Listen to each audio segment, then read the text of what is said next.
What's going on, everybody? Welcome to episode 798 of FloWrestling Radio Live. I'm your host, Christian Piles, joined today by the dynamic duo of James Dean Rader and Ben Funky Askren. We get JD the morning after Memorial Day weekend. This is a true Iron Man of media. Because this guy, I don't even have to ask what this guy was up to this weekend. He was living his best life, though. I was having a good time. Having a good time. And he's here. How many tacos did you eat? Tacos. Not that many compared to a normal weekend. Probably just like, I think I had 2, maybe 4. I ate tacos at least once, maybe twice. I can't remember. 2, maybe 4. Okay. How about Ben? How many did you have? I don't think I ate any tacos, so I had a terrible weekend, I guess. I did make some delicious nachos yesterday for lunch. Those are good. You know what? That's how you create a good weekend. Yeah. You know what? Last week, my wife was gone, and I had this really productive day. Got done. I got home like 9:45 from practice. And you know what I decided, Christian? I said, I want to make some GD chicken marsala. Oh, look at you. I made it. It was so easy to make and so delicious. So I made that again for my family. I don't know, Saturday or Sunday, something like that. For those the uninitiated, how easy is it to make a chicken marsala? What goes into that? Well, I was looking at everything in the fridge, but it was really easy. You just take a bag, right? Throw some chicken in there, you throw some flour, pepper, salt, shake it all up. Then you throw it in the pan with some butter and some little olive oil and a little butter, and then you take that out. And then you put the mushrooms in there with some butter, cook the mushrooms, and then you throw like 4 things in after that, right? And you let it cook down a little bit, throw the chicken back in, boom, bam, thank you, ma'am, you got your stuff. Boom, bam, thank you, ma'am. I feel like your personality could, like, you could start getting obsessed with, like, cooking or something like that. I could see that happening. Unfortunately, I really enjoy cooking. I just don't have the time to do it all that often. So, I cooked quite a bit this weekend because I had a little extra time. That's why they call you Busy Ben Askren, because you don't even have time to cook.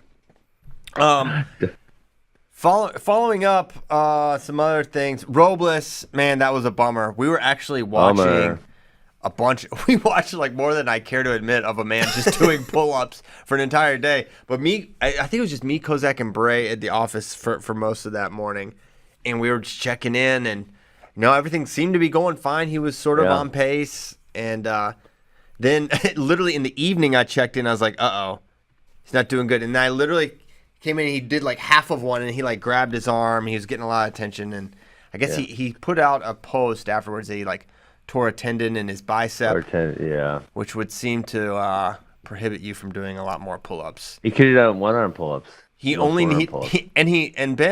needed 6,000 more. That's it.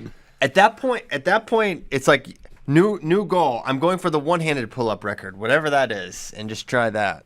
But no, that was unfortunate. I wonder if he'll try it again. That was kind of what I was wondering. I bet he does. But he did say it took like a year of prep, so I don't know if it's like he stays kind of gets healed and then kind of cranks back at it or takes some time off. I have no idea.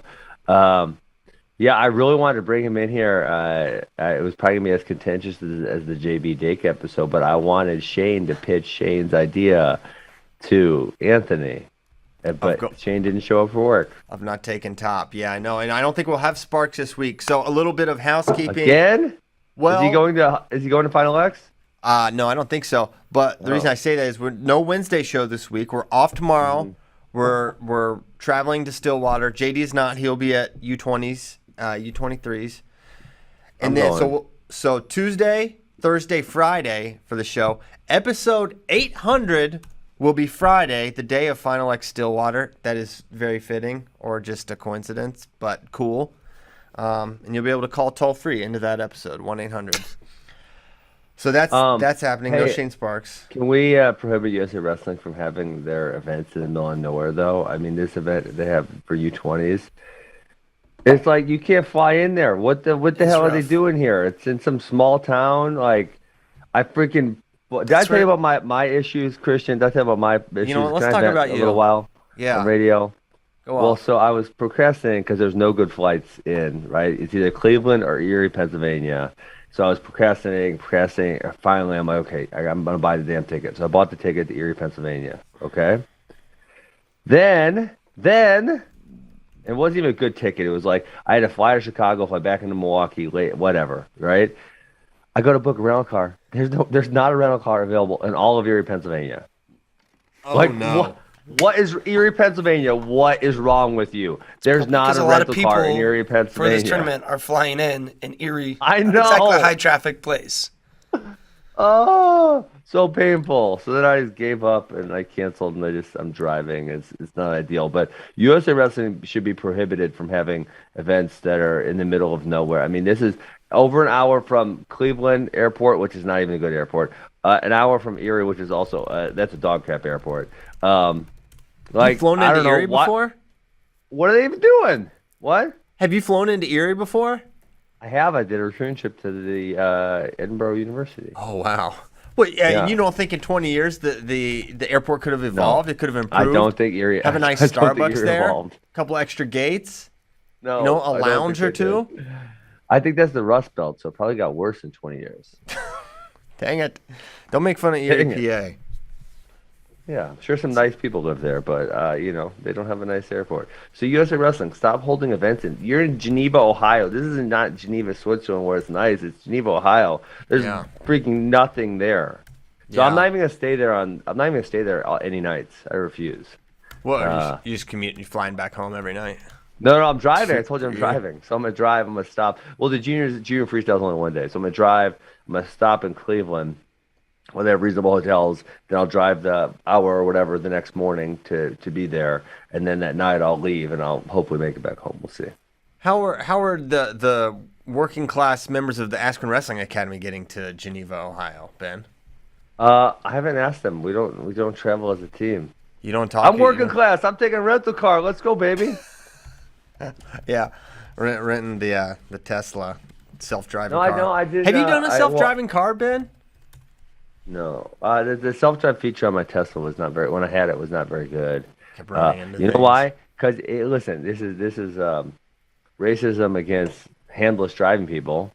It's supposed to be self-drive, right, Christian? Mm-hmm. So listen, if I'm driving the Tesla, I can text with one hand or whatever. I send a message, right? If you click self-drive mode, it makes you keep both hands on the wheel. What? And then you take one hand off. It's like, put your hand back on the wheel, and you're like, God, I No don't want to put way. my hand back on the wheel. Yeah, and then it shuts it off if you don't put your hand back on the wheel. And then if you do it too many times in the same trip, if you do it too many times in the same trip, it like prohibits you from doing it anymore. Like, nah, your privileges are revoked. You can't do self-driving mode. Forget that. I would guess that That's would what I'm be saying. well, I would guess that would be a safety precaution to avoid lawsuits and stuff. Okay, well, the whole liabilities fun or of having a something. self-driving car is that I Driving don't have cars. to drive. I can do things. Maybe I can fire Yes. off some emails. Nope. Yes, That is I agree. I ridiculous, sir. think they'll probably get to that point eventually, but they just weren't there yet, Christian.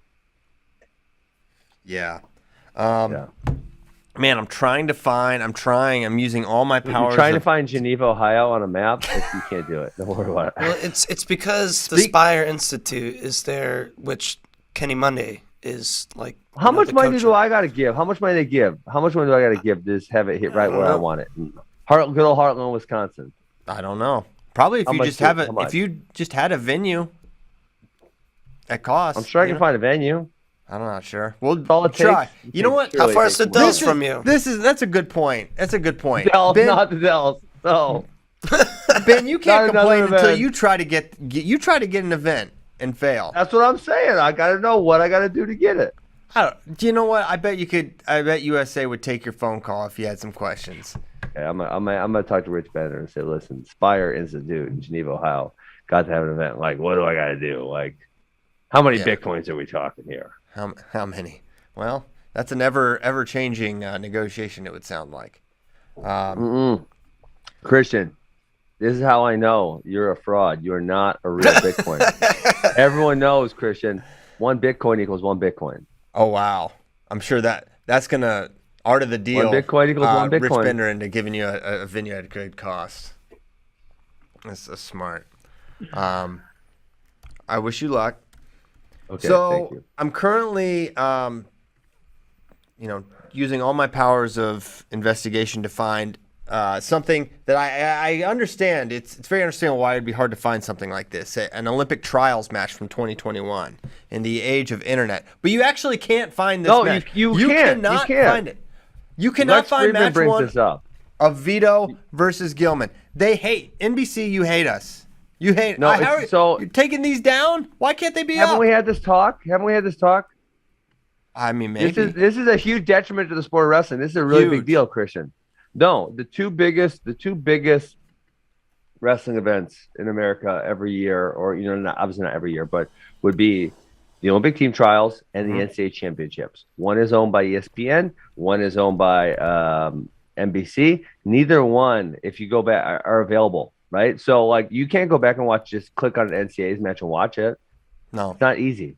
And that's so annoying. And especially if you talk about like even just 10 years ago, you can't find those matches. I can't find my matches, right, from either the Olympic trials or from I would love to watch some 2004 Olympic trials matches from a 20-year-old me. Yeah. Can't find them. Don't exist. It's you know what? I'll excuse it for like 2004 and 2008. It's like, okay, sort of. I mean, it's not really early internet, but whatever. I'll give you 2021. You can't leave these up. You can't have them somewhere. Put them behind a paywall. Put them on Peacock. Just give us the option to watch them. No, don't just delete them from existence. But so I'm trying to find that match because it was a crazy match, and I remember. Don't worry, they put up match 2. They put up match 2. The one they that was, did? Yeah, but it's the boring one where Gilman's all hurt and just grinds out a dub, wins like 2-2 or something.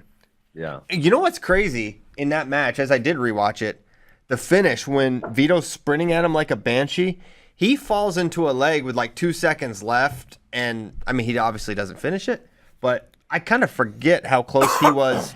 And I also forget how close Dayton was to scoring on Vito at the end of their match at the Olympic trials.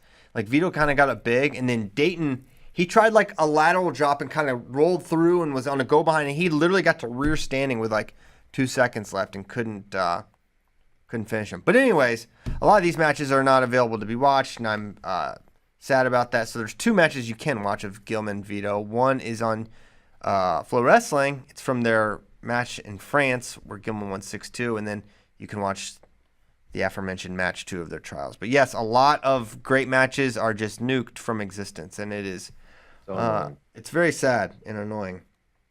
And I don't really know what we can do about it, but we can complain, I guess. Yeah, I'm looking at some wrestling stuff. Someone said this is official, but I had not seen it announced. Is Chittum uncommitting? I mean, how many trips has he been? I mean, to me, if you're committed, you're probably not taking trips anymore, right? That would be true. So I would say you're not committed, because if you're committed, you would not. That's like What's the definition of committed? committed. Okay. JD tells this is what JD tells every girlfriend. Like, what's the definition of committed? He's like, it was an unofficial. Yeah. Colleen, that was an unofficial visit. Baby. It was unofficial. It's unofficial. I'm still eventually gonna come in some years. I will attend your It's institution. still in my Instagram bio. Yeah. You're still in my Instagram bio. Not in the Instagram bio of Cody Chittum. I think it's anything related to the University of Minnesota. I would assume his post is still up. Let's see. I mean, he's been on several visits. Doesn't say anything about. Says he's a scientist. Cody Chittum's so funny. It says under his name, it just says scientist. So he's a scientist. Oh, his committed post is still up. So we'll see. But he has been visiting. He visited Ohio State. I believe he's visited Iowa. So, he's looking, playing the field, as it were, the JD Raider way. Hope Colleen doesn't listen to this. There's no way. Oh, you're so busted, JD. So busted. He left the door open. He left the door open. He's I ooped it up for y'all. Yeah, we had to dunk.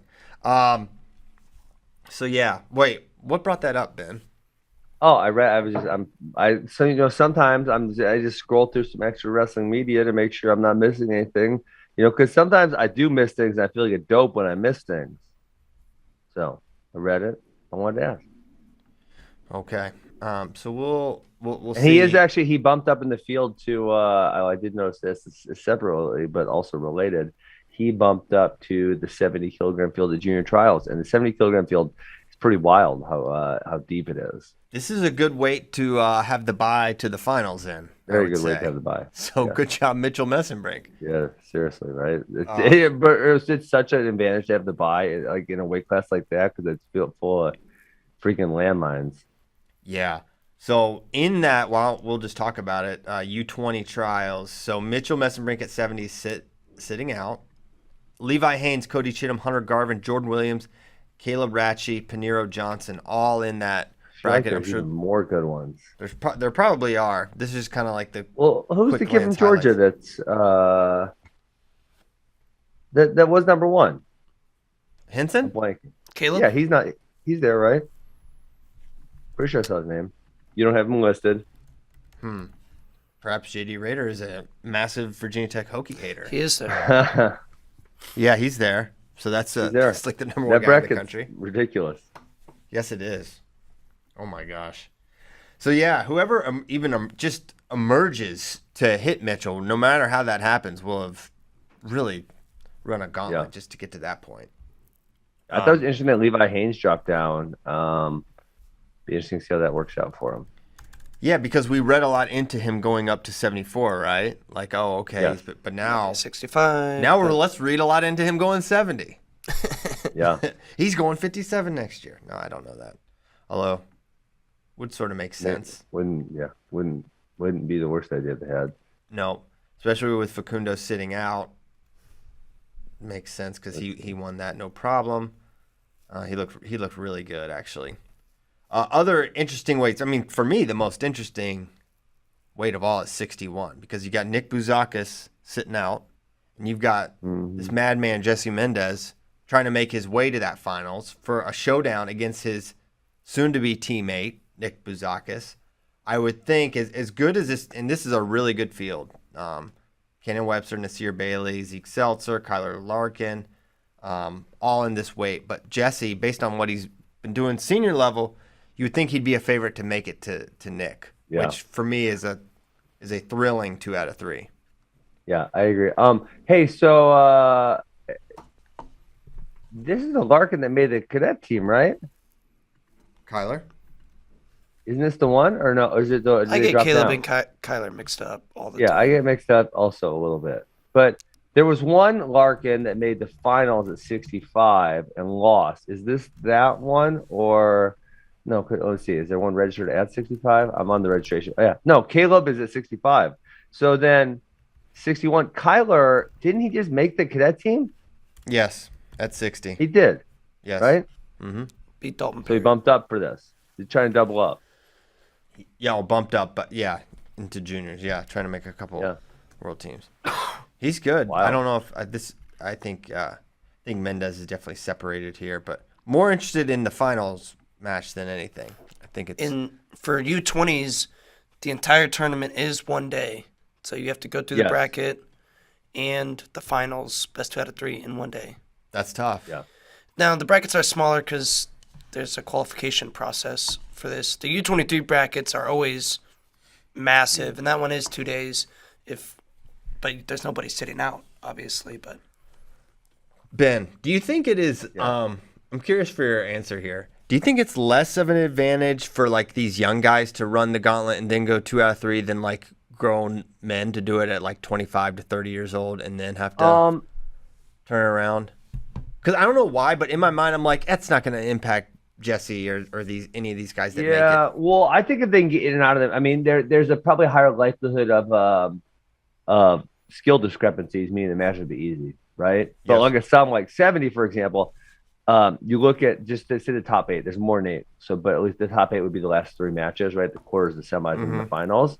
And like you feel like, okay, someone's gonna have 3 hard matches there, right? To win, like it's unlikely you're gonna get in and out of that match in 90 seconds, or right? To go quick tech fall, it doesn't look like it's gonna happen.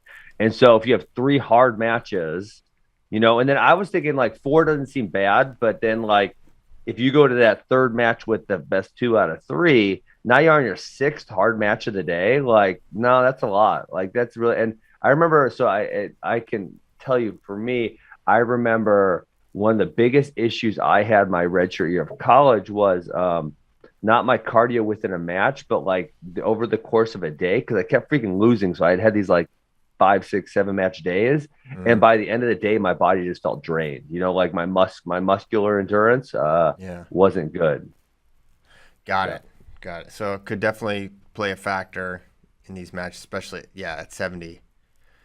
It's unlikely someone's gonna be running through that entire bracket, right? Yeah, I mean, obviously I think there's a chance that there's a trap arm or something to that effect, right? That could happen. But when you look at, a lot of these guys, because there's a few of the ones you didn't mention that are really tough. Say like Cale Swenson, right? You didn't mention him. He had some battles with, say, Pinero Johnson. Who? I said Jordan Williams. Jordan Williams and Hunter Garvin had that crazy match. So it's like, is the tech possible? Yeah. Is the tech likely? I don't think so. I think the skill levels are really similar between a bunch of these competitors, which means they're likely going to have a battle. Feel you. Yeah. Clayton Whiting at 86. That should be interesting. Yeah, Clayton Whiting's been feeling powerful. Oh, he really? does this one thing. Oh my God, yeah. He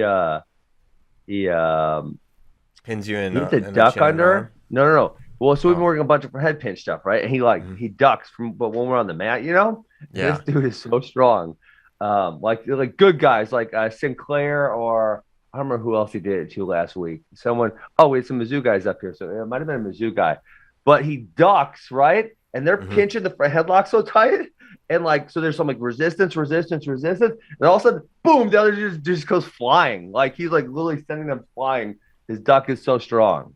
Dang. It's ridiculous. That's nuts. Yeah. Sounds like a beast. He's strong. I think he's going to have a good showing. Obviously, that bracket's pretty tough, too. It's kind of deep, but I think he's going to have a good showing. I'm excited to see Tate Piccolo. I feel like it's been a little bit. But he lost at the Open. Yeah, he was at the Open. I guess I missed the Open, which I did. There's a few guys at 86 who I'm not super familiar with, like Joey Petrella, Asa Terrell. Obviously, Haas is good. Rogers is good. Soldano. It's kind of a deep bracket also. Dang. And then Richardson I never heard of. Bazcek I never heard of. So there's a few of these guys in here which I didn't really know them. But obviously some really tough guys here. 57 kilograms is of note. Troy Spratley won the Open. He's sitting out. He was super impressive throughout that tournament and trying to make it to Troy Spratley, Nate Jesseroga, Robbie Howard, Richie Figs, Jory Volk, Spencer Moore, Cooper Flynn, and Sheldon Seymour, among others. Based on Troy, literally I don't think there's anyone new in this field, right? So you have to figure Jesseroga, because he did, and even he was cadets for cadets. And Jesseroga, if Jesseroga is ready to beat the Richie Figs and Robbie Howards of the world, that would surprise me. As good as I think he's going to be, I think those guys have just had a couple extra years of development. They're in college. Well, do you think the 6-minute match benefits him? Because obviously I think he uses pace as a weapon, but and obviously cadets are 2-2s, but I don't really feel like he was putting what's his name? Who did he beat? It was the 8th grader. Who he lost to in the cadet finals? I don't know. It's the Pennsylvania guy. He moved you don't from know North either. Carolina. Forrest. It's Jax Forrest. Jax Forrest. Thank you. So it'd be pretty wild if he lost to a kid who is an 8th grader, and then he turns around and beats college guys. That would be pretty wild. Yeah. Jax Forrest is also a wild man. Who has gotten a lot better, but yes, that would be wild. Mm-hmm. Yeah, so I'm not. I don't know who's going to make it to him. Still think probably Figueroa or Howard would be my guess, but we'll see. I think Cooper Flynn has a chance. Yeah, I like Cooper, obviously. Not the favorite, obviously, but no, he'd be all right. He's definitely good. After the way Spratley looked in Vegas, it seems like he's the guy to beat. Yeah. Agreed. Definitely the favorite on paper. Especially when he's sitting out. Yes. Like you add in just the odds of slipping up to one of these guys is decent if you have to go through the entire field and now you get to mitigate all that by making it 0% by not even wrestling. Yeah. So this is going to be a continuous theme for the next, 3-4 years with this guy. But Gable Steveson, the Willie Woney for Gable Steveson is going to be something we talk about. Willie Woney wrestle NCAA. Willie Woney wrestle for the world team. Willie Woney come out for the Olympics. It's going to just continue to be a thing that because I think they like they like to stoke the interest. I mean, there's a reason he DM'd me and it's like, hey, when's the day to accept final access? It's smart. Keeps him in the conversation. Yes. I do think he'll be back. I don't think he would be playing the will I, won't I game if he didn't have plans of at some point returning to wrestling. Will he do it? I thought we were discussing junior trials. How are we going to Gable? Gable's going to do junior trials. It's going to be amazing. He's that young? He's still, yes. He used the Kyle Dake exemption. It'll be Dake and he both going for juniors. No. No, I just saw that JD had it in the doc here, and I wanted to say it. Yeah. I think there's a big part of that that's, I don't want to say the Brock Lesnar playbook, but Brock did quite a bit of the, I don't know what you'd call it, the, am I going to fight? Am I going to wrestle? Am I going to fight? Am I going to wrestle? That type of thing, you know? Mm-hmm. He did that for quite a while. And yes, it is great for stoking the flames and bringing attention. So go Gable. Go Gable, go. Okay. So that's a good bit of the U20 field. Also, U23s. What is this schedule for these tournaments? When is U20s? When is U23s? Friday, Saturday, Sunday for the entire thing. Friday is Greco, the entire tournament for both U20 and U23. Saturday, you have the entire U20 tournament and the up into quarterfinals of U23. Then Sunday morning through afternoon is U23 quarters, semis, and medal matches. And where are you flying into, JD? I'm going to Cleveland. Cleveland, where they have rental cars available. Perfect. The problem is you can't get Milwaukee to Cleveland direct, which is not ideal. So how is that possible? You can't get Milwaukee to Cleveland direct? I don't know. It was so annoying. I guess if you're in one, why would you go to the other? And actually, Kyle Kleeman and I are staying on a lake house. Wow. Yeah. Am I invited? I might drive all the way to Geneva if you got an extra bed. We might. It's a small one, but we might. It's a small bed, but you're not that big. Lake Erie, we could do some like trout fishing in the morning or something. Exactly. Are you an angler, Ben? Lake Erie.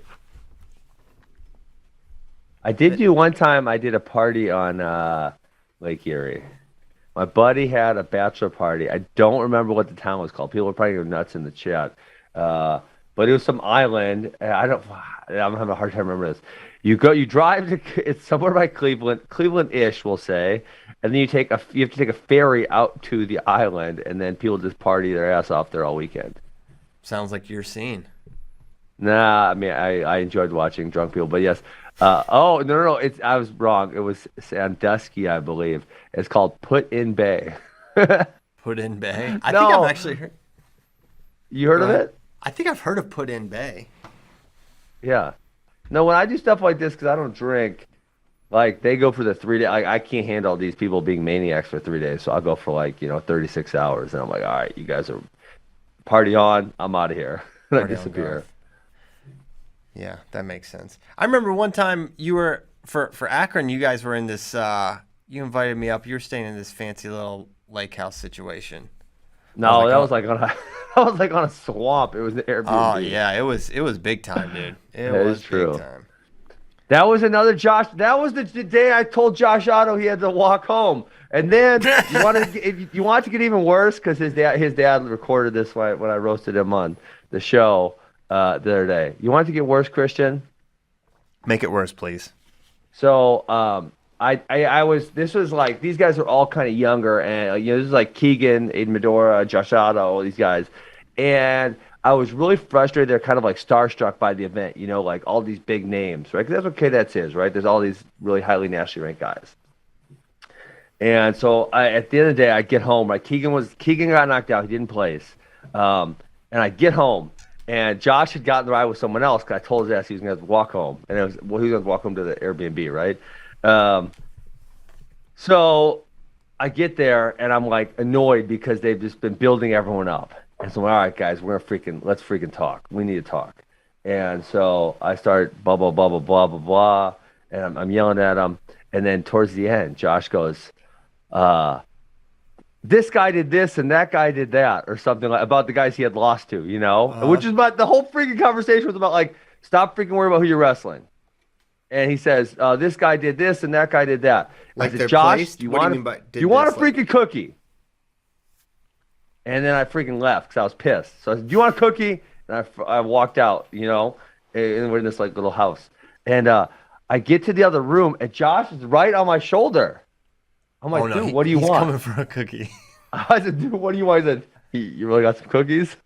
I'm like, dude, I'm going to whoop your ass. Like, get out of my face. But he really wanted a cookie. What a character. He thought I had a cookie. He followed me in there. I said, what do you want? He said, you really got a cookie? This guy is not an expert at reading social cues, apparently. Oh, that is not. He didn't listen to you. He got mad that he's like, okay, Ben got mad at me because I didn't listen about shooting the head inside singles. Now I'm just going to listen to everything he says. So if he offers me a cookie, even if he's yelling at me, I got to assume he's getting me a cookie. So he was just confused at that point, Ben. He was trying to right the wrongs so he wouldn't have to walk home again. I had a cookie. And he thought I had a cookie. High school kids are so freaking funny. That's one thing. That's one thing I do really miss is like the hilarious high school stories from kids. Because you kind of like, oh, they're like little adults. They're like almost there. And then they do things like that. And you're like, oh my gosh. Yeah. It's crazy. Seriously. They're almost there. They're almost there. Oh, poor Josh Otto. Okay. What a good story. Now I got roasted 2 weeks in a row. Yeah. Take that, Josh. That's what you get for shooting head inside singles. Yep. They don't work. All right. U23 usually they do. Just not on the guy. Who was he? It was someone who was kind of good. If you told me that, if you said the name, I would remember it. Do you know what weight was he at that one? Do you remember? I want to say 156. I'll look up. I don't think the guy ended up doing anything in college, but he was like a kid who was like nationally ranked. Like he was pretty solid. That was probably like 2015 or somewhere. I'm gonna go look it up now because I'm very curious. It's a while ago. Yeah, it's a long time ago. Okay. Not this one. If you can find it. All right, you keep going. I'm going to look it up. All right, look it up, dude. So, U23s has a couple interesting weight classes. 65, obviously. We're going to have Clay Carlson, Ridge Lovett, Cole Matthews, Kyle Parko, Jordan Titus, Gabe Tag, and the top dog, the top seed, everyone's pick, Bo Bartlett. He's going 65. He's going to try to make U23 world team. Wait, where are you going to I thought we were on U20s. Where are we on this U23 list? It's right below. Oh, I see. I didn't scroll down far enough. I got it. I'm an idiot. No. I don't know why U20s is kind of boring to me. I already know these guys. They wrestle all the time in NCAAs. You mean U23s? Sorry, U23s, yes. I love U20s. It's great, great division. Yes. Ridge Lovett, let's go, baby. Yeah, he will be fun to watch there. Okay, I think I'm close to finding Otto. Oh, I found it. He lost to Terrell. Remember how good Terrell Timmons was? Terrell Timmons was legit. He rolled Josh up, and then the second guy was Sammy Coakley out of Kansas, and he was nationally ranked for a little bit. I don't think he ever did it in college, but he was all right for a little bit. Yeah. I can't find the video. But that was 2000 and what's this? 2016, June 5, 2016. Wow, throwback. Yeah, a couple quads ago. All right. Mm-hmm. Okay. Yeah, you're kind of right on U23s. This should be some good weights though. I'm looking forward to that one. Looking forward to seeing Ed Scott, Yaya Thomas, Luka Wick, Doug Zaff at 70. That's pretty good. Big Ed Scott fans. Patrick King, Ja'Cory Teamer. Peyton Robb at Corey 75. does love to enter events and then not go to them. So He really likes registration fees. Just pay them and then That's the thing? not go. Not really, but he did this for the Open, I'm pretty sure. he's done it another time or two. Yes. He made the U23 World Team last year and then didn't go. That's the ultimate. That's the ultimate. Nick Stimmett is entered at 92. He is a GOAT. He is the GOAT, yes. He called out AJ, and he made it further in the season than AJ did in some ways. So The real winner. Did Nick Stimmett get the last laugh? No, he got tech fault, but He got the last laugh out of me. he did make me laugh, which maybe is the ultimate goal. I'm interested to see if Lucas Davison could push Cassiope at heavyweight. It seems unlikely, but Oh, I think there's no question. Oh, I agree. He absolutely. I think it's. Well, he took a match from him a year. Was that last year? oh, you're right. At World Team Trials. Man, and I thought Lucas. Man, he didn't have a strong showing at trials, but he lost some crazy matches. I thought Lucas looked good at trials. Cassiope did as well. I forget who he lost to now.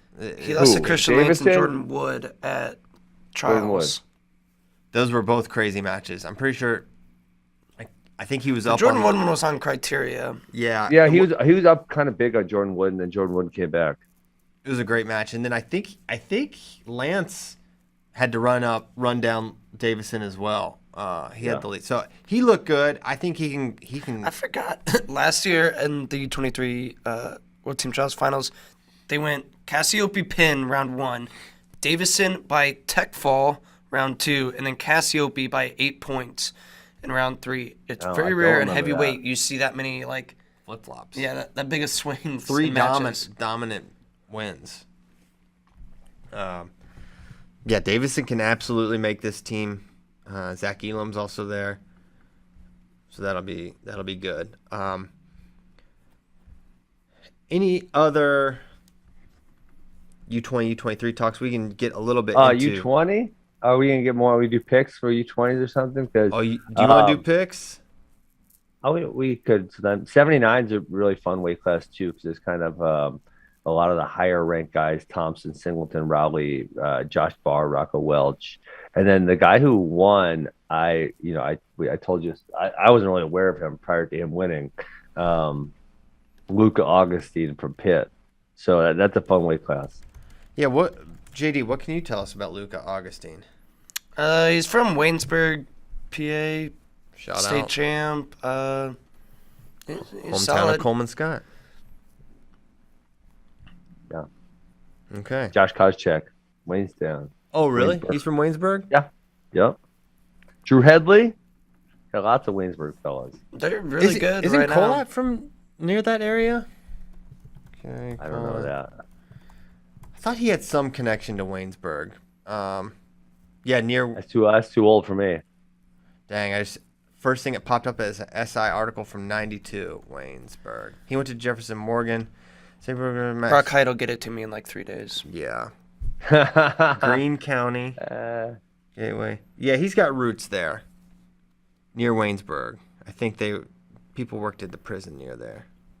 Anyway. I mean, Waynesburg, they got Rocco Welsh and Mac Church right now on their team Dang. as well. So they're one of the better teams in the country, not just PA. Isn't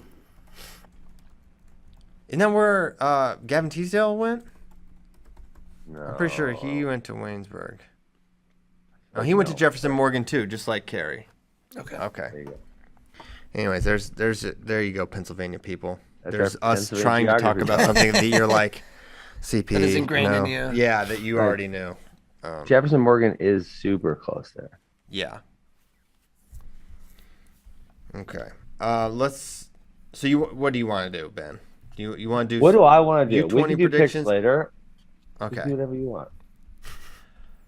Well, I've been getting really excited about 70 kilograms, Zane versus JO. I think it's a really fascinating rivalry where the matches often look pretty different as they've gone through the years. Their first meeting was in 2015, which, That was Zane's redshirt year. We've talked about that year for Zane. It was a 6-2 win for Jordan. Then they didn't wrestle again until the fateful 2017 U.S. Open, where everyone talks about what from that match. What are they? The correct throw? Yeah. Is that the correct match? Everyone talks about the correct throw. They want that one. Wasn't there hands to the face also in that But match? there was a hands to the face that gave Jo 2 points. Remember that hadn't year when they scored. decided to call like every single match hands to the face? That was absurd. Well, okay, so there's a video that Mark Bader made called Zane Hands to Face. Oh, I saw. Great. Yeah, I remember And that. it was to the point where I remember the conversation was like, does he have some sort of tick that makes him just it happened so much, and it happened at one point in this match after he gave it 2 points where he literally like shook his hand after he did it like, dang it, stop. Like I have this compulsion. It was something that was, I mean, in his defense, obviously you build habits in wrestling, right? You don't even think about it. You don't even think about it, and then you've been doing it for how many freaking years, right? At this point, you've probably been doing it for 12 years or something like that. So he just can't help himself as like post. That's your distance. I mean, I know for me, like mine is putting the hand. My left hand tries to go to the bicep is where I want to be, and it's like, it's hard to stop. Yeah, but it's seeing it all together. I remember what a discussion the hands to the face, and he's covering like he's getting eyes, nose. Yeah, but I don't. So like in this one, I feel like he's doing it right. So the way in my opinion at least, the way you really want to do it is you want to put your hand on their forehead, right? Because that kind of controls the rest of their body. Like if you really connect to their forehead, they can't get through your hand. Whereas if you were too high up on their head, then they're gonna be able to shoot. Right, your hand is a liability now because it's too high, and so you're still not putting the fingers in the face. If your hand's right here, right, your fingers are all the way on top of the head. So it's like it really becomes an issue when the fingers come right here, which is way lower. So I always thought I was so annoyed because this should be good to me. It's when it gets in here that we have the issues. Yeah, and I think there's a mix with the Zane thing. It's like obviously forehead's cool. If you start covering the eyes. Yeah, but the part of it is Jo level changes a lot, right? So when you're here and he's level changing, and then some of them dudes are trying to level change into it to get some free points too. I'm not saying that's not what is happening there. I have seen that. That was seen big that in college. That Shumbling happened for sure for a while. Shumbling did that. Yeah. Yeah, it's a weird move, but that's not what was happening in that match. Yeah, there are some hands to face offenders out there. A lot of people complain about Burrow's hands to the face. Sometimes he does it. He more pops guys hard in the forehead, but he's definitely against Dake and their 20. Actually, this was the hands to the face U.S. Open. This was because that year was so annoying. Yeah, it really was. Because Jordan was. Don't you remember? It was like literally almost every match. Well, no. I think so. Hands to the face became the biggest thing in wrestling when it kept deciding college matches, including Coaches would be Soriano ready, fixed. like with the brick. They were throwing bricks for it. It was actually worse in college than it was in freestyle. It was just a culminating thing with the Burroughs Dake match and then the Zane Jo match. But yes, the great memory by Ben, the hands to the face. It was 3-0 Zane. But the correct throw was listen, don't let that off the hook because that was ridiculous too. So okay, you say that, and just the notion that you get. Okay, listen, if you don't take them down or you don't put them on your back, it ain't a damn correct throw. It was because you didn't do it right. Because you should have put them on their damn back or you should have taken them down. If they land on their feet like a cat, that ain't correct. No, I know. I mean, I agree with the spirit of what you're saying. I think it's a weird thing to reward, especially in freestyle. In Greco, you have to stretch to find things to score. Honestly, there's they should do a correct high dive. There's a lot of things that we should maybe incentivize to create scoring in Greco-Roman wrestling. In freestyle, I don't think so.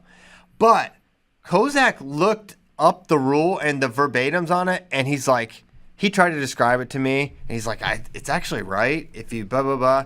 And he explained it, and it's like lateral movement to plane of this and that. It's like way too geometry focused. Maybe it would speak to you more, Ben. But he says he's like, they actually called it right. Even though at the time I was like, that makes no sense to me that would be points. Yeah, that was I don't reaction. disagree. Yeah, I don't disagree with the fact that it was called correct throw. Okay. I disagree with correct throw. Yes, I completely agree. It's a really weird thing to reward, in my opinion. Yeah. And it happens so rarely. That's the thing. In freestyle, you never see it. Yeah, and not to beat a dead horse here, but again, if you throw them correctly, you're already going to get points for it. Yes, you'll get 2 or 4. Yes. Yeah. Yeah, no, Greco, you're right. There's no way to score points. I mean, honestly, they should just do gut wrench contests. Like, hey, I'll get your hands locked. Like, go. They should really shrink the map more in Greco or something. I don't know. No, you know what they should do? They should do like a 3-minute match.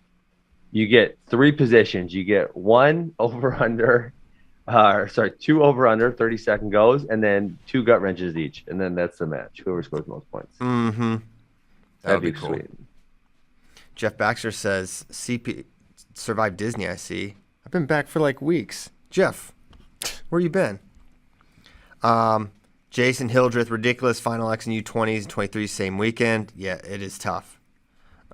It is tough to cover all that. It's tough for a fan to commit all that time, but it's not easy getting everything on the calendar and to find places. Someone suggests, Ben, have it in Haunchyville.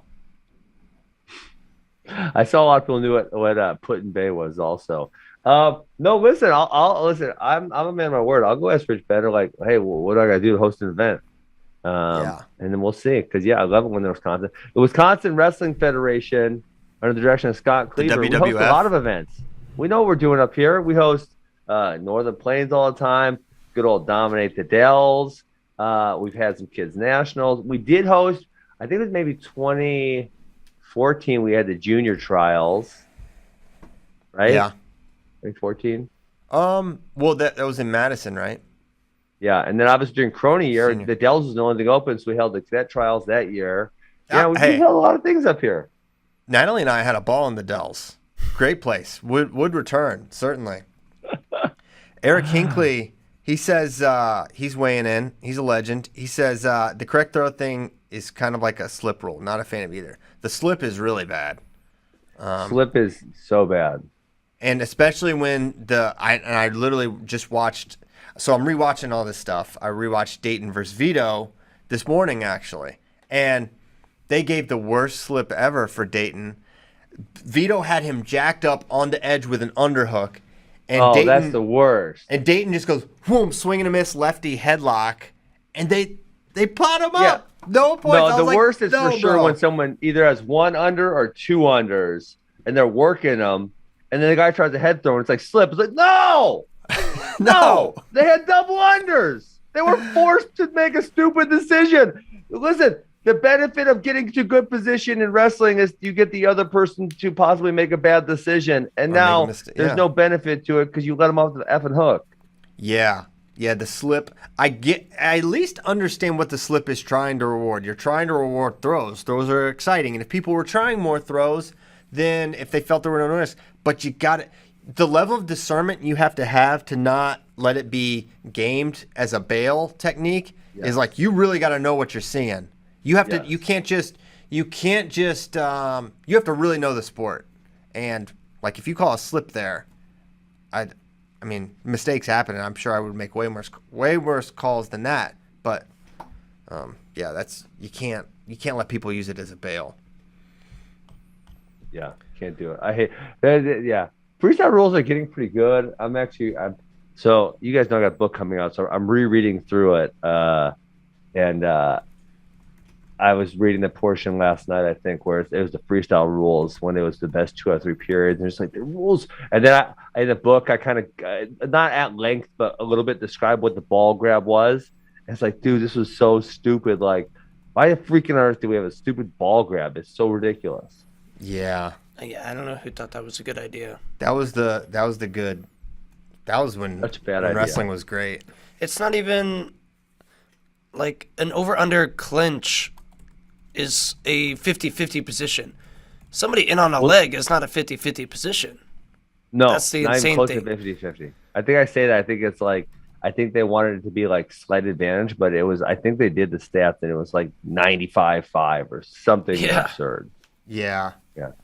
Um, And then remember the Russians created weighted discs, and so that's why they had to go to the ball grab. I don't put that in the book, but that's all alleged. That's all. no, alleged. that happened, Christian. That happened. They went to the ball grab, and then they had to go to like first it was like a ball grab, and it was like a small cup, and then somehow they were like seeing in there. I can't remember how. Like someone was giving signals when they were on the right ball. So then it had to be like you had to have this big bag where no one could see in it. Do you remember this or no? Yeah. Oh, I remember the bag. Yeah. It was like black. Oh, so bad. Jesus. Yeah.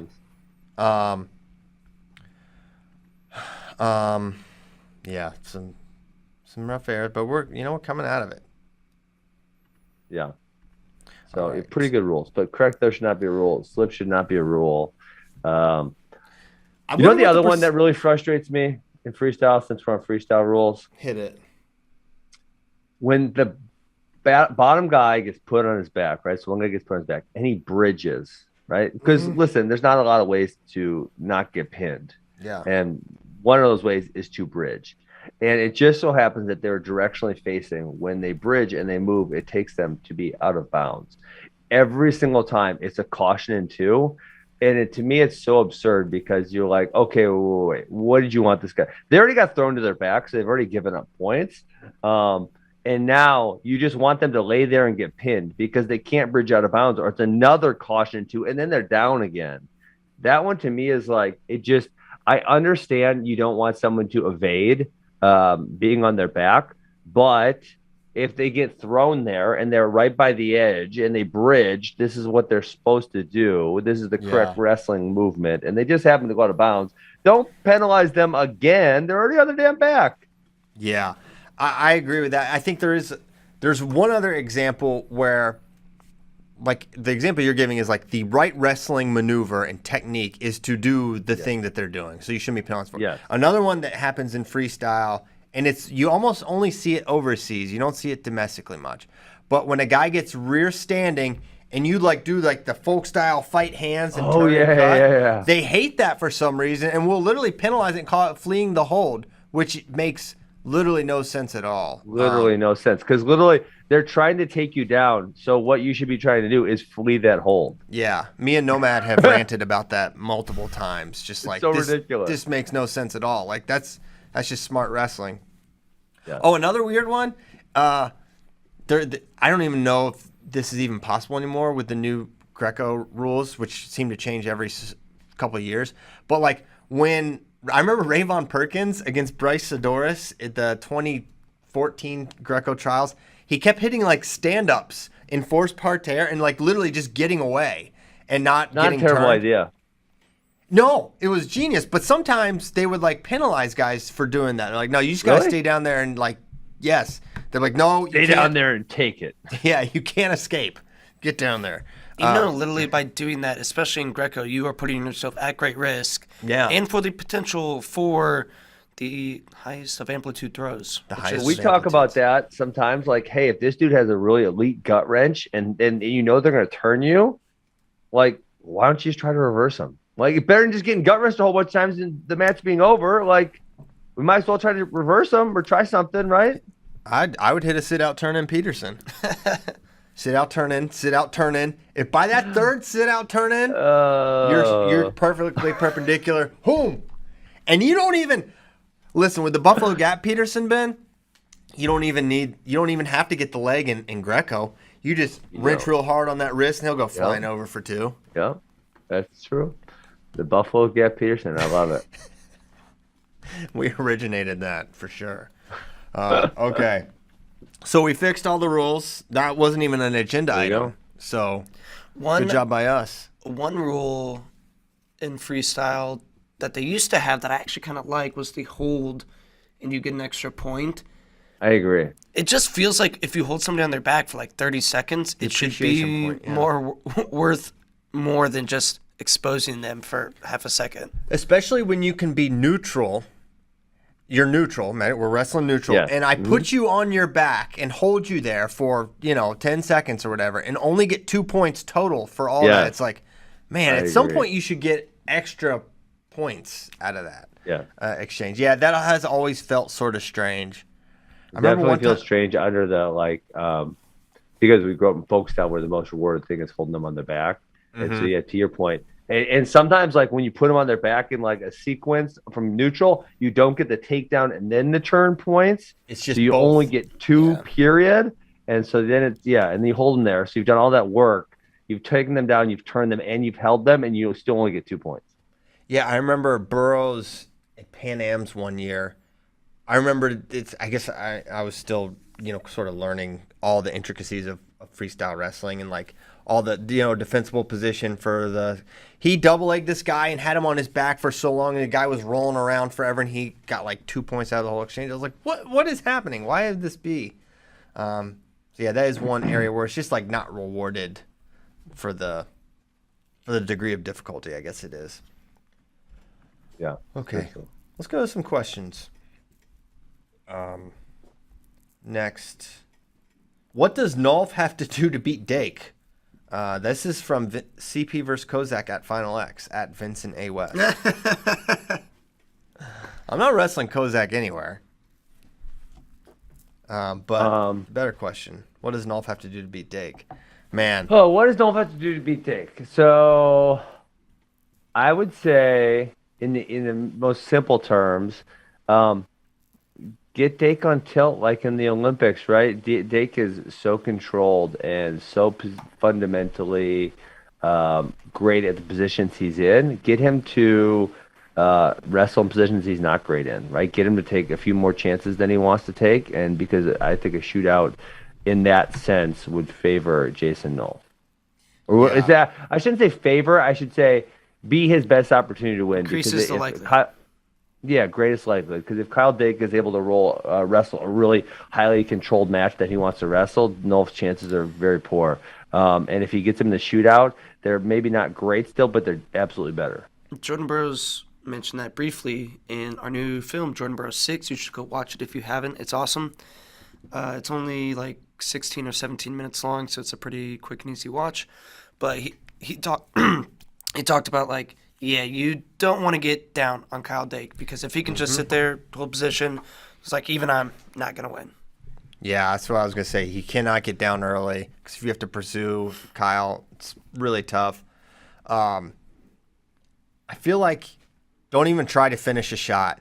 Do like the Jordan Burroughs, get to a single, drive, get a bunch of, can you get a couple step outs and hang on? I mean, that seems, I don't know. Yeah. I think it's a really, really tough matchup for Nolf stylistically. But Nolf's tricky stuff.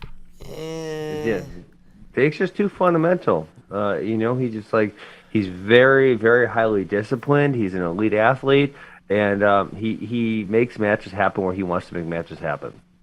Yes.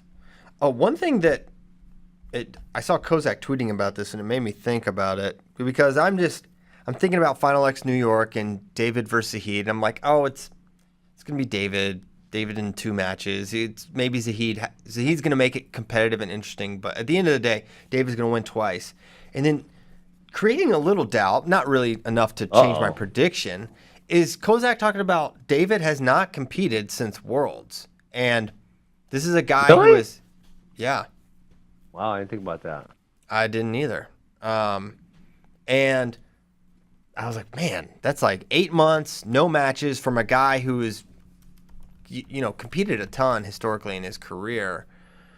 Is that a factor at all? And I guess so. My question is more for Ben. Yeah. Why hasn't David competed? I didn't really think about that. So you just said that, but why hasn't David competed since the World? The World was what, in October? Yeah, early October. October.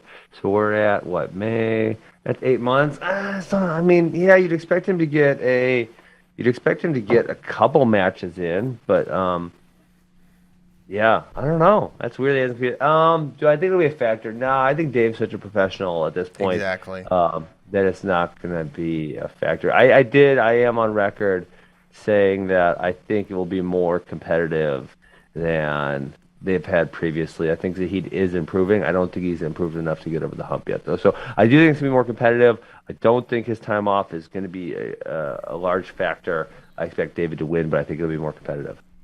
Yeah, that makes sense. And why he hasn't competed? Well, I think part of it. Did he have another kid or something? I don't think so. David? Doesn't he have 2 kids now? Whoa. I think so. Shout out David Taylor. I think, that. But I don't think he's had one recently. Well, I guess my point is for David, all those guys that did the basically they had 2 back-to-back Olympic years, right, with that ramp up, and then he won the Olympics, and then he went to Worlds. Like that is just an intense, and I think a lot of people just took extensive amount of time off anyways. I think there was no scenario within like 4 or 5 months he was going to wrestle, and then I don't know. I think he obviously didn't want to wrestle at Pan Am's. And so it was like, man, just not a lot of opportunities that made sense for him. I think he probably it feels to me like I would have liked to get in. I wouldn't like to be sitting on the shelf that long. I would like to get in a couple matches. But yeah, I mean, if it just didn't play out the way it wanted to play out, then and I don't memorize the international wrestling schedule, so I can't tell you where he could have wrestled. It is kind of a long time. When you have the room that they have, how much is that like, man, if I want to do a simulation, I'll wrestle Carter, Aaron, Kyle Snyder, Bo Nickel in one day. And then that's literally harder than any tournament he could probably enter outside of Worlds, right? Yeah, I think there's just the going somewhere, the weight cut procedure, making sure, which I don't think he cuts a lot of weight. So, getting that down, what I'm going to eat, that type of stuff. But, like I said, I think he's such a professional at this point. It's probably not going to matter. Yeah, I'm with you. Mm-hmm. The Magic Man. So, yeah, I was thinking a little bit about that. Okay. So are you? I feel like when I said that it was going to be more competitive, you kind of poo-pooed it. Are you on my side now, or what? Well, more competitive. So I don't think it'll be even like Burroughs Zahid competitive. I don't see him jumping out to a 5-point lead. I could definitely see him getting the first takedown. He did jump out to a 3-0 lead when they wrestled. I think it was at the Spanish Grand Prix. That was like 2015, 16, 17. It was like really, not 15, obviously. I think it. That would have been too long ago. They wrestled at Midlands that one time. Remember that? Midlands. It was kind of close, and then David took top, and then it was over. So yeah, I mean they definitely have. With Mark Perry and company, they're going to have a game plan. They've been thinking about this. I'm curious what the game plan is going to look like. But at the end of it, I think it is David. I don't know if I'm swung in any way, honestly, Ben. I think I viewed it similarly. I think David's the favorite. I think it'll be competitive. Hey, I saw you guys tweeting about this last night. I scrolled down to the questions now. I saw you guys tweeting about this. What is Space Questions? I have no idea what he's talking about. A Don. Listen, this is pretty. It's pretty obvious you're not a Don because you would know that a Don doesn't wear shorts. I'll wear shorts whenever I want. Yeah, no, you're the ultimate Don. So Don means boss. It's a Sopranos reference. Oh, mafia. Yeah. So Tony has a cookout at his house and he's barbecuing and he's wearing shorts. And afterwards, the word gets back to New York, and that Tony was grilling in shorts and short pants. So the guy pulls him aside as he's leaving. He's like, "Tony, a Don doesn't wear shorts," and that was it. Why do you think they didn't wear shorts? Because they're embarrassed they got tiny little bird legs, or what? It's just a status thing. I don't know. It's just like you're not a professional. You're not a serious person if you wear shorts. What a sad life. It's all about image. Image is everything with these. But that's you know what that actually points to is if you don't have confidence to whatever the hell you want, then you're not really a Don, because the real Dons they're like I want to wear sweatpants today. I'm gonna wear sweatpants. By that logic, JD is the CEO of Flow Sports. Let's go, JD. This dude cut off sweats, Birkenstocks, crazy giant Joe Diffie t-shirts. He's got it all. You never know what he's gonna wear. This is the most normal thing. He's wearing jeans and a t-shirt and a hat. I know. Maybe Colleen is civilizing this young man yet, but some days you never know. I've reined it in a little bit since like 2020 when it was just us in the office. I literally wore whatever I wanted. Whatever was in your path walking out your door, you would just pick those things up and wear them. That seemed obvious. Yeah, now there's a lot of people around, and we have this new fancy downtown. This is downtown JD, so he wears that's true, things with buttons. When are they moving the your studio downtown? Because that is not in even the long-term plans, as far as I'm aware. Yeah, because we're keeping this building and event space. Got it. Hopefully we get an upgrade to the studio. I think that is definitely in the plans. But it does seem inefficient though to have you guys driving multiple places within the same day. Oh, that is true, but that is But now you're talking about a thing that impacts 10 people in a company of 300. You're probably not going to make it. That's you're right. not going to. Yeah, and it's seems like you should have more studios and do more studio shows though. Now, I mean, we're getting. I should be the CEO of Flow Sports.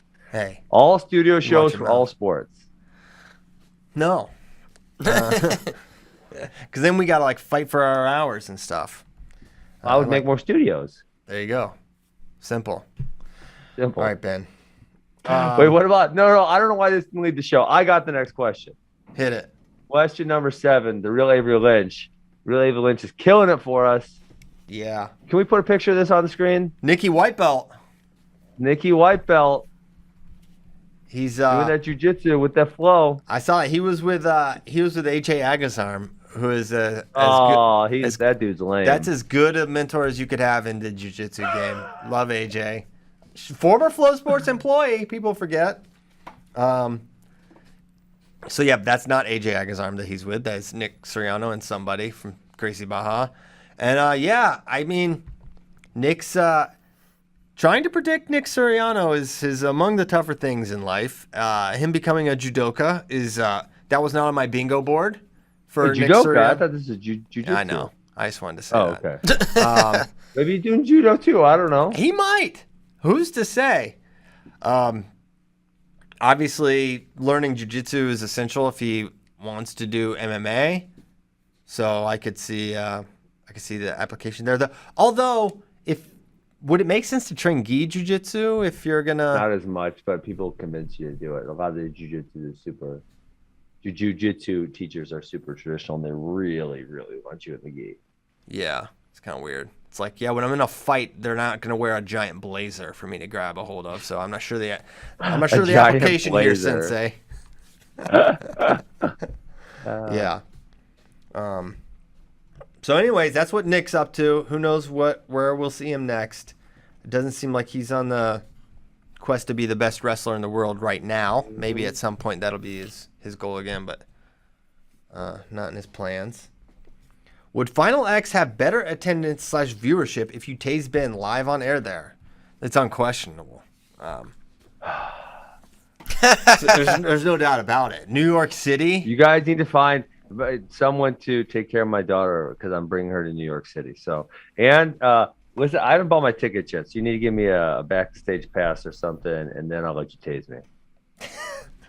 So I need a babysitter. I need a backstage pass.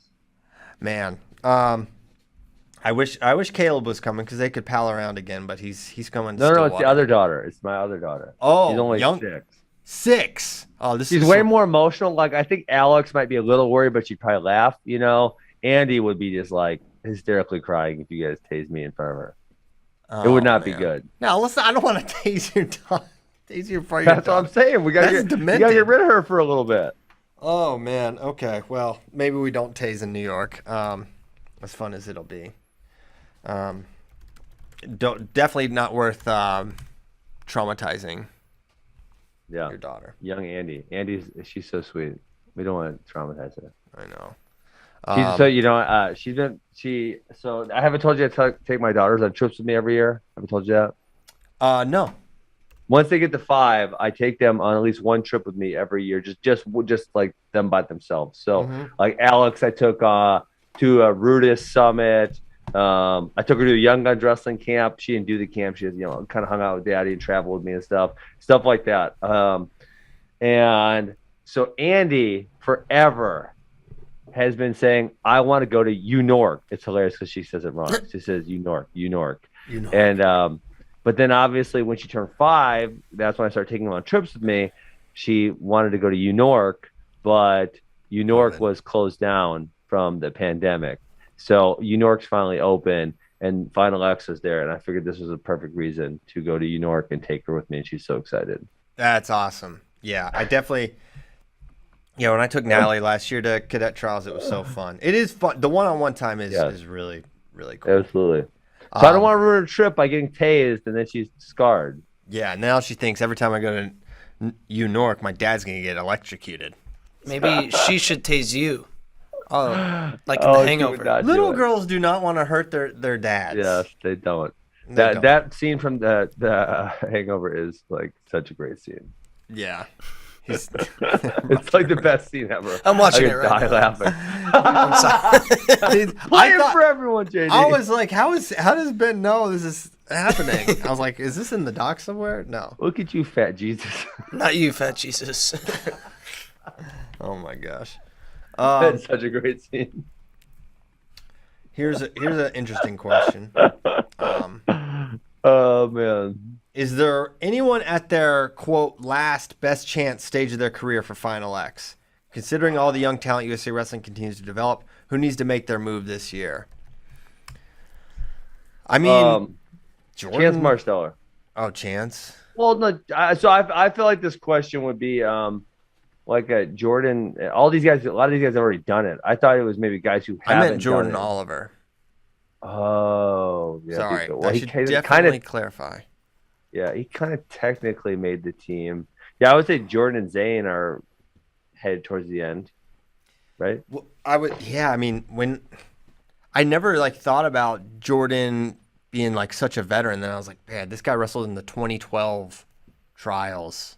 Yeah. And he's just been at it on the senior level a long time. Yeah. I don't know that this is like the best chance or whatever, but chance. It's a good chance, and you don't know when you're gonna get here again. And no, I was saying chance. And you're saying chance.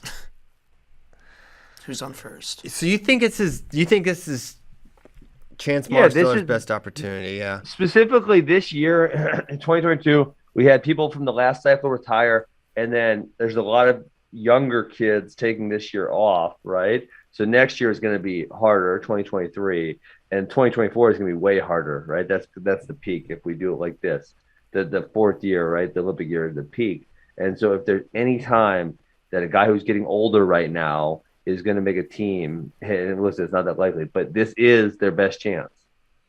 Yeah. And then also you have Russia and Belarus being on the world. So if they were to make a world team, they're going to have a way better opportunity of medaling, and then they get a chance. You know what I'm saying? It puts on the thing next year. Yes. Yeah. And that's why we've been saying whoever does it at 65, this is like the year you really want to make it. Evan Henderson, he's an older guy. Yeah. There's one. Good. Yeah, who's obviously this is his best result even to make it to Final X of his career. Yes. So seize it while you can. Yeah. Because Yanni's not going anywhere for a while. Yeah. Or Joey. Yeah. And who else is coming at 65? You know, it's interesting. You know, we had a good young crop come up, but there's some young talent that's really good, but I don't know if I see anyone like ready to knock on the door at the senior level. Maybe Feldman, maybe Mendez, well, but there's obviously. Guys, yeah, but I'm thinking like I would say a Keegan and a Staraki and a guy Aaron Sure. Brooks. Like guys like this are going to be coming into True. their more prime years coming up here in just a couple of years. David probably. Carr. Yeah. David Carr. Yeah. So Keegan. No, I don't think so. I don't see it. Yanni's probably be coming into his prime years. I don't know if scary. so Dayton Fix already is kind of in his prime years. Spencer Lee's going to be popping on the scene. Yeah, a lot of these guys. So I'm not even thinking kind of like the high school age. I'm thinking more. Obviously, you have a Mendez and a Feldman who maybe will make that jump, but I was thinking more of the college guys. Yeah. Okay. That I see for sure. Yeah. Aaron Morgan.Doge. This is probably a big Dogecoin investor. Yeah, I have a lot of questions. Number one, how dare you? I don't understand. I don't either. I thought it was for you, Ben. I believe that's a quote from if The if he's a Office. Doge investor, he's broke as a joke right now. Yeah. Sorry. Maybe that's for you. You were a big Dogecoin guy. I remember. No, I hate Dogecoin. You converted it all your Bitcoins to Doges. Stop. And then also NFTs. You were big on NFTs. Has the NFT market crashed yet? I figured it was Yes. going to. Compared to what it was like Dang. 6 months ago. It sounds like a great opportunity to buy some cartoon monkey pictures. You could get a lot of those. And then when it goes up, because the market for cartoon monkey pictures is going to go up, obviously. So you can be on the ground floor. the sports NFT market, though, actually, I think is doing okay, but the NFT market as a whole is down. Gordon Ryan did a cool thing with NFTs. It actually is a tangible thing. Like if you bought a certain, you had to pay I don't know, it was like 1 Ethereum for an Gordon Ryan NFT, and with the NFT you got something, and then you also got all his instructionals for perpetuity. Like so, any new ones that come out, you would get them. Like that's a real thing, but a cartoon. There are like sports teams that not are doing JPEGs. things with Yeah, them. Doge is down like 90-ish% from the high, which was May or April of last year. So yeah, Doge. That's the Doge. Not good. Yes. Okie doke. Any What else other you got questions for us? before we? I think we got it. I think we. So we're not on tomorrow. We're on Thursday. We're on Thursday. We're making the trip, making our way downtown to Stillwater. We'll be on the road at this time. The Piles Clan. I'm bringing the whole crew. Ooh. Oh nice. yeah, Sounds like everybody fun. coming. Gonna be a fun time in Stilly Vanilli. Thank you guys so much for listening. Happy Tuesday. As reported on FloWrestling Radio Live, we'll be back Thursday and Friday this week. JD will not be on Friday, and that's okay. I won't be on Thursday. He won't be on Thursday. JD is retired. That's right. AD, what are you doing? I'm traveling He's Thursday. the CEO now. He can't just be on FRL every Tuesday and Friday. So he's going to be gone, so I got to figure both of those out. But we'll just get David with it. It'll be fine. David, if you're listening, this is me asking. If not, we'll talk later. Thank you guys so much. Have a great week. Final X week. Can't wait. See you, Ben. Goodbye. Yeah.